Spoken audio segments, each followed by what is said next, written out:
a terrorist act on U.S. soil. The veto, expected sometime tomorrow, could set up a showdown between the White House and Congress over the Justice Against Sponsors of Terrorism Act, or JASTA. The legislation has even pitted President Obama against some members of his own party.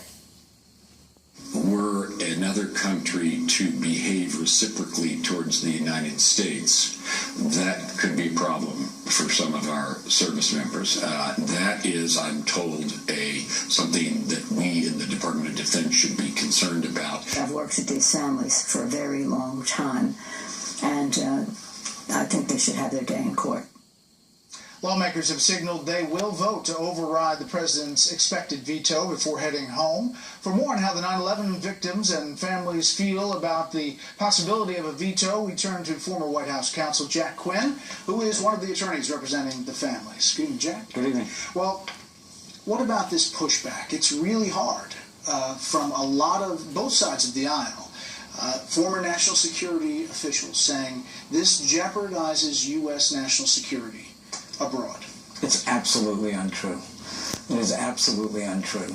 JASTA is an incredibly narrowly tailored statute that actually has nothing whatsoever to do with the liability of individuals, be they diplomats, service people, or any other employees of the government. JASTA has only to do with foreign governments, not individuals. This suggests, the letter from these former national security officials, including one we'll talk to in just a minute, suggests that it undercuts sovereign immunity protection, from which the United States and all sovereign nations have lived under for centuries. Also false. Completely false. JASTA is built on a rich history in the area of sovereign immunity. Sovereign immunity in modern times is not an absolute. The world, the states across the globe have important exceptions to sovereign immunity. The common exception that applies here is the so-called tort exception, which makes a government subject to the jurisdiction of another country if that government is complicit in causing death, injury, or property damage in that country.